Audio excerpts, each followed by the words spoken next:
Eu țin să introduc primul speakerul și vreau să introduc o femeie deosebită, o diplomată cu aproape 20 de ani de experiență, ambasadoare Suediei în Republica Moldova, Ingrid Tersman.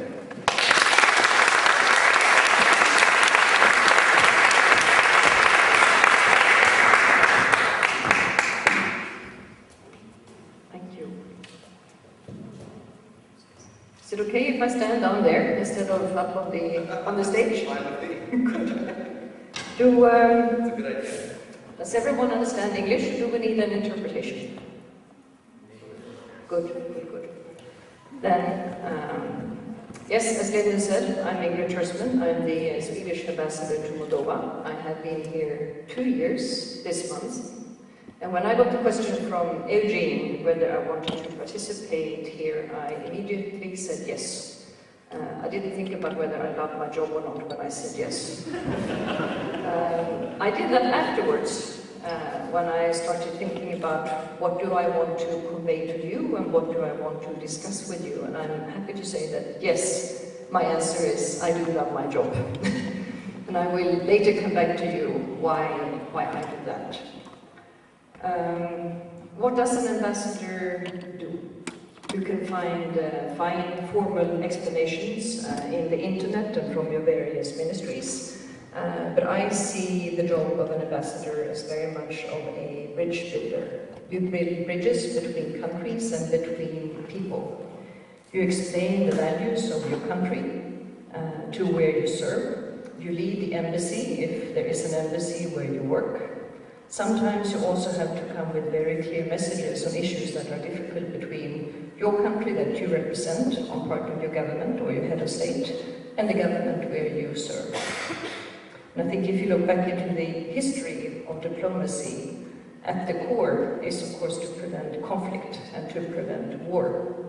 So there are many ambassadors who have over time served in very quiet times and in very, or rather, easy assignments. And of course there are those who do not. And then of course my thoughts of the last few days have gone to Ambassador Stevens and his staff in Libya and what they have been through. That of course does not happen very often, and it's extremely tragic when it does. But I have been an ambassador for 2 years, but I have been in the Swedish service for about 20. So actually this is a tiny part of the years that I have been working as a diplomat. When I started looking back in preparation of today, I started thinking of what has made the job fun, what do I remember? And a few good occasions came to my mind, and I will recall a few of them. One is when I was sitting very close to the Chinese border in Kazakhstan with a group of Swedish and Kazakh officers eating horse sausage and discussing the security challenges of the region in Chinese and in Kazakh, and with not so good interpretation. Another has been at the large negotiating rooms in Vienna within the framework of the OSCE. We have a mission here, as we know, because of the conflict. Trying to negotiate a good settlement for Nagorno-Karabakh, which still has not been settled, another conflict, or to work on a way to reduce the amount of small weapons that proliferate in the world, as working with arms control. One of my absolutely fondest memories of the last 20 years was when I served in Afghanistan. And on a couple of occasions I had the possibility to go out with the Swedish troops up in the mountains in the northernmost areas of Afghanistan to talk to people about the challenges they had in their life and what support the international community could possibly bring. And sleeping under the open sky on a little green hut with soldiers around you to guard your safety is something that will always be with me. They were just a few of those examples. But I have to say that the best assignment and the most challenging one that I've had is to have the post that I have now. And I feel very privileged to do that and to be able to represent my country in Moldova, a country that has become so important to us. I have to look at my notes.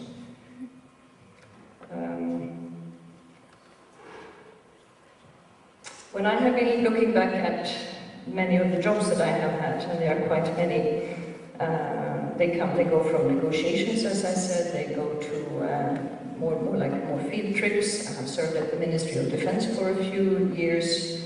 I have worked on both on arms control and also on the sale of Swedish weapons abroad. I have worked on Nordic cooperation. I have worked with European issues, not least with EU enlargement.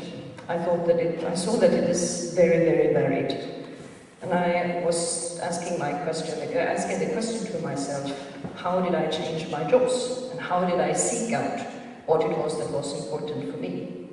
I think what I have always looked for is something which of substance is challenging, something which is new to me that I have not done before.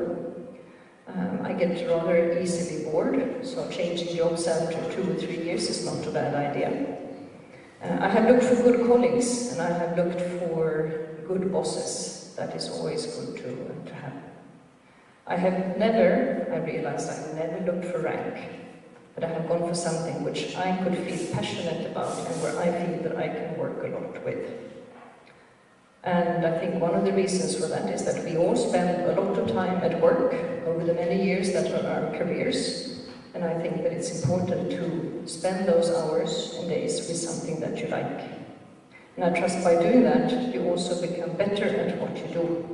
And I think many of us have had courses at university that were extremely boring. I never succeeded well in those courses. I succeeded in those courses that were challenging, where the professors were really tough, and when they made us kind of lift ourselves in the neck or in the hair. And I think that started at a very early age.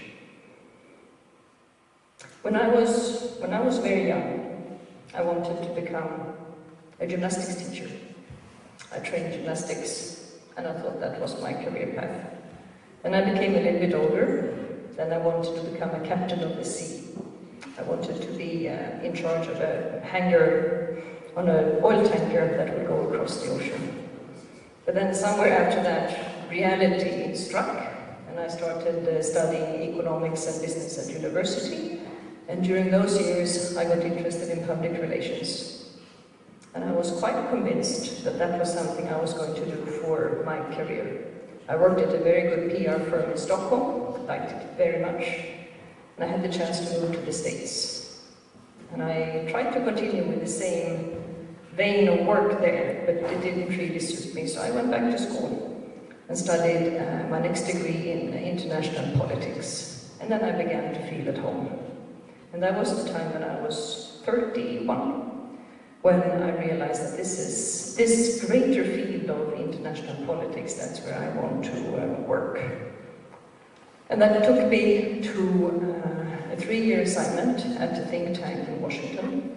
And that made me meet many people in the field of politics, both in the States and also international visitors. And that made me even more curious. And by the time that I returned to Stockholm in 1994, then I was ready to go into the Foreign Service, and then I was 34.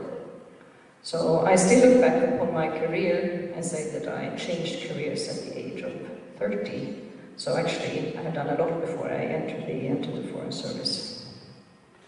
What I wanted to tell you, if you are considering where to spend your working years and what will be of interest to you, I will just give you a few pieces of advice that you can take or throw away, and I would be happy to answer your questions afterwards. I would like to tell you that you are definitely in command of the choices that you make. No one will make them for you, and no one will take the consequences except for you. So think about your choices, but be very well aware of that you have them. Like what you do, as I said before, it's really good to be passionate about the substance or the job that you have. I think that is much more important than the title or where you work. If you are a hairdresser, if you are a professor, if you are a dentist, if you are a nurse, or if you are a diplomat, it doesn't really matter. What's important is that you like what you do.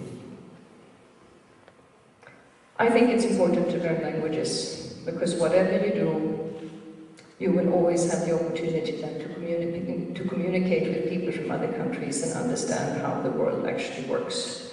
I'm still struggling with my Romanian. I'm far behind Lyndon. I will never get up to his level, but I hope by understanding more, I can listen and understand and hopefully speak a little bit before I leave.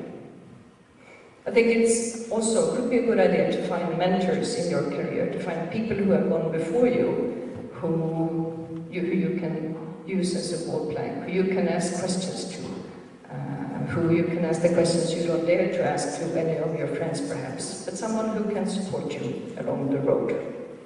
And I think it's important to build networks. One network is of course at university. Another one is if you would go through certain management trainings or courses. I know that there are a few of those in Moldova already, and I know that they are good. And by knowing people and by expanding your networks, you easier find interesting jobs. And I would also say that it's important to be curious, because curiosity takes you to new places, new jobs, and new prospects. So when I come back to why I love my job, I think there are 4 reasons. One is that this is a job that has constantly given me challenges over 20 years, and I can see that those challenges will continue. And I like that. I like difficult tasks. Trying to understand things that I have not understood before, and try to convey that back to my colleagues in Stockholm, especially when it concerns complex political issues like we are dealing with in Moldova. I like that we can change our jobs every now and then, every 3 years or so, and you can do something completely different and you are still within the same employer, you still have the same colleagues. So for a few years you can work with international trade, then for a few years you can work with international security policy, then you can work on a regional desk, for example with Latin America, and they are all different worlds. And I have great colleagues. I have great colleagues at the ministry, back home, and at the embassies. They are curious, they are fun, they have great intellectual capability, and we are good friends, I have to say, in our work. And I also added a 4th one that I have been thinking about recently that hasn't really been the case when I have not had this position. And that is that I do enjoy to serve my country. And that I find that is a fine thing, to have the opportunity to represent your country for all the good and for the bad, and actually to give back to your country what the country has given to you. So that's the reasons why I love my job. And if there's anyone who would like to ask me questions about the job or about choices, I'd be happy to answer. Thank you.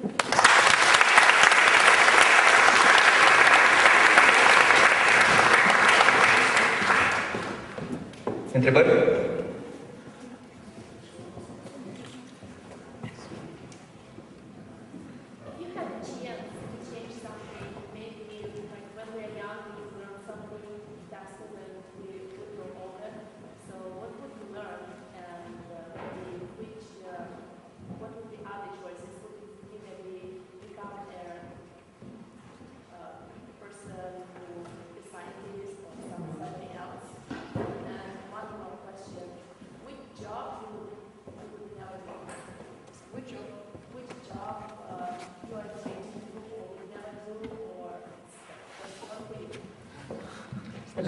The last question is really easy. I would be afraid of doing a boring job. That would be the worst thing I can think of.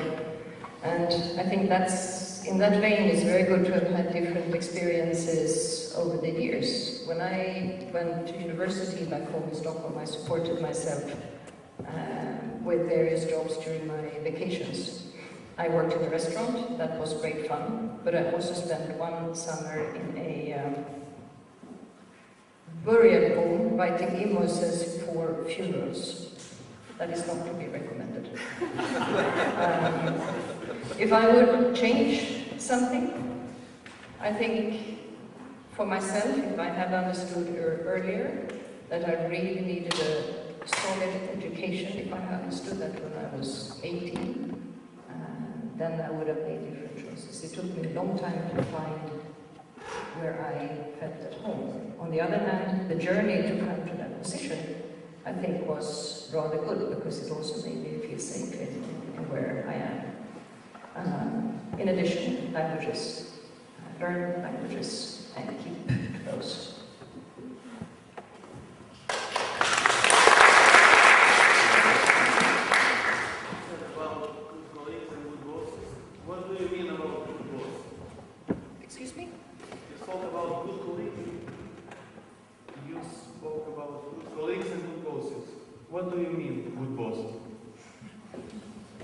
A good boss is someone who helps his or her subordinates to grow. Someone who doesn't have a big ego but knows that with the assistance of the people he or she has around him or herself, we become a better team. A good boss does not, or a bad boss believes that he or she can do everything herself, and that is not true. You only become stronger when you work together. A good boss also helps his or her subordinates to grow, if it is with education, if it is with extra difficult tasks, to see where that person can actually fulfill his or her potential, and to help the person to do that. That is a good boss. And then it's good if he or she has humor. That is, I think that's important too.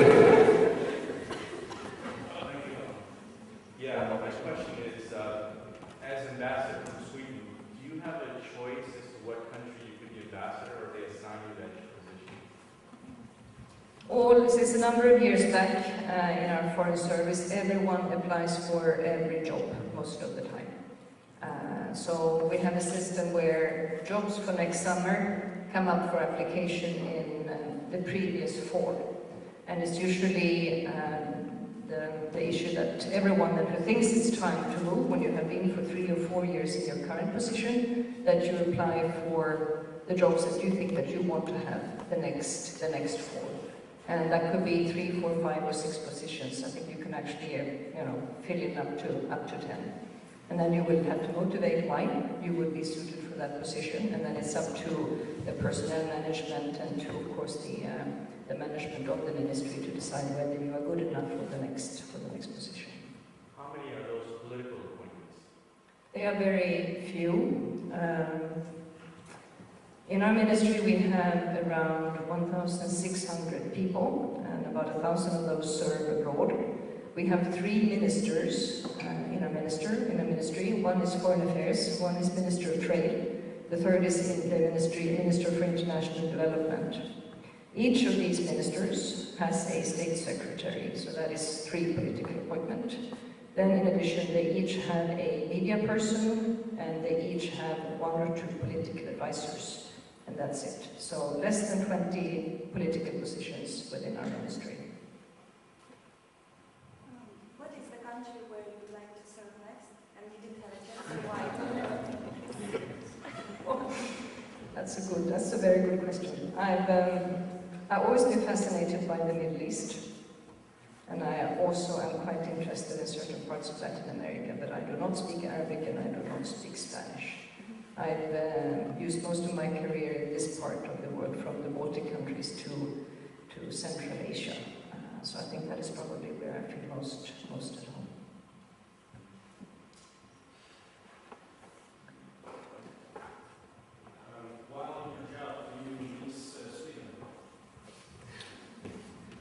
I miss herring, and I miss crisp bread, and I miss certain Swedish cheese, and I always pack that in my bag when I come back from Stockholm. I do not miss Sweden because I know that I always have the opportunity and the possibility to go back. And I also visit Stockholm maybe every second month or so, and that's very good. And all ambassadors always go back in August for about a week to listen to our government or various ministers, to see what the political and economic developments are and kind of touch base. And that is to avoid that we don't go local, as we say in the trade, which is very easy to do if you work in a country which you appreciate very, very much. And that is also the reason why we do not serve that very long. The assignment is 3 years, then you can be extended for 1 year and then possibly for 1 year. But after 5 years, all ambassadors have to leave. As an ambassador, do you have a chance to meet the young people of Moldova, like to interact with them? And if yes, in what cases? If you can give us some examples. I forgot to say one thing about the content of the job of an ambassador. We represent the whole country, the values it stands for, but I have a very broad mandate from Stockholm to shape the work that I do in accordance with Swedish foreign policy. We do a lot of development work in Moldova. Some of that supports women, gender equality, and that gives me a very good platform in speaking honestly, in speaking to society. society and in media about the importance of a gender equal society and what that does for the development of a country. What I have also realized is that this job gives me a platform to talk to young people like I do today, and that was one of the reasons why I say yes. When I get those questions, if it works in my calendar, and I try to make sure that it does, then I do that. And I have spoken to many young women, especially, and I try to meet with young people when I'm out in the countryside. And I think those of us who have actually come quite far in our careers can serve as good examples, maybe sometimes as inspirations to young people. And if they choose to listen to what we have to say, that is good. If they want to criticize or come back with lots of questions, then that makes me happy. But what I really appreciate with this job is that it gives you a lot of creativity in how you work on issues. And working with young people has become an increasingly big part of my job. Ne mulțumim toți împreună. Thank you very much, Ambassador Tersman.